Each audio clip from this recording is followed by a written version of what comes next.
Chapter 2, Lesson 2, Why Teach Financial Literacy?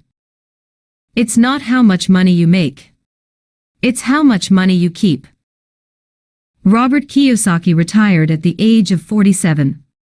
He still works, but for him and his wife, Kim, working is an option as their wealth will continue to grow automatically. In this section of Rich Dad, Poor Dad, Robert Kiyosaki shares a simple story. In 1923, the greatest leaders and richest businessmen joined together for a meeting in Chicago. 25 years later, 9 of them had their life end in the following ways. 4 died broke. 1 went insane. 2 were released from prison. 2 committed suicide. This unfortunate turn was likely due to their lives being drastically affected by the 1929 stock market crash and the Great Depression. The biggest financial lesson to learn is that it's all about how much money you keep, not how much you make. And without financial literacy, you'll lose your money soon. Growing up, Poor Dad recommended that Robert read books while Rich Dad recommended that Robert master financial literacy.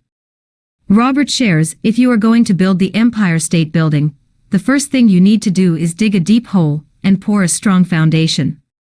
If you are going to build a home in the suburbs, all you need to do is pour a 6-inch slab of concrete. Most people, in their drive to get rich, are trying to build an Empire State Building on a 6-inch slab. It's vital to learn the subject of accounting if your long-term goal is to be rich, no matter how boring you think the topic is. Rule number 1, you must know the difference between an asset and a liability and by assets. Rich people acquire assets. The poor and middle class acquire liabilities they think are assets, Rich Dad says. The biggest challenge poor people have is knowing the difference between an asset and a liability. Knowing the difference between the two can help you become rich. So what's the difference? An asset puts money into your pocket. A liability takes money out of your pocket. Assets add to your income. Liabilities add to your expenses. And the job of a poor person pays you an income that then covers your expenses. The job of a middle-class person pays you an income, then pays down liabilities, then pays expenses. However, for a rich person, their assets pay them an income. For example, their assets may give them rental income, dividends, interest, or royalties.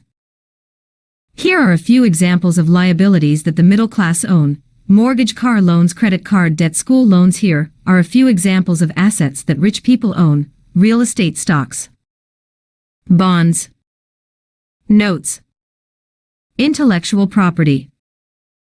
Many people who are poor or in the middle class often say, "I'm in debt, so I need to make more money." However, getting money isn't a problem. It's the lack of financial literacy that's the problem. So if they simply had more money, the problem might become worse. That's why when people win the lottery or get a pay raise, they usually end up back in the same financial situation as they did before. If a person spends all they have, the pattern will continue every time they make money. Professional success isn't directly tied to academic success anymore. Most students leave their schools with limited financial literacy. Later in life, they find themselves struggling financially. What they need to know more than how to make money is how to manage their money. This skill is called financial aptitude. Most people learned how to work hard instead of how to make money work hard for them. Taxes end up costing the poor and middle class in the long run. People often buy bigger homes to grow a family, and property tax rises. People's salaries increase over time, and so Social Security tax also sees a rise. And before long, their liabilities column is filled up with a mortgage and credit card debt, thus trapping them in the rat race. The secret to knowing how to make money is simply about creating assets instead of liabilities. Golden rule: he who has the gold makes the rules. Most financial problems are caused by trying to keep up with the Joneses. You might choose to buy a bigger house, work harder, or get a promotion or pay raise. As teenagers, Mike and Robert would work with their rich dad. They studied how he held meetings with his bankers, attorneys, accountants, investors, so forth. Even though his rich dad had left school at 13, he was now directing some very educated people. Rich Dad regularly told the two teens, an intelligent person hires people who are more intelligent than he is. As a teenager, Robert realized he had more financial literacy than his poor dad, as he was able to keep books and spent a lot of time listening to bankers, tax accountants, real estate brokers, and others like them. In this section of Rich Dad, Poor Dad, Robert Kiyosaki shares that many people view their home as an asset. However, in many cases, the value of a home doesn't always go up.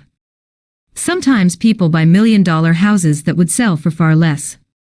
Retirees such as Kim's parents had a strain on their budget when their property taxes increased to $1,000 a month.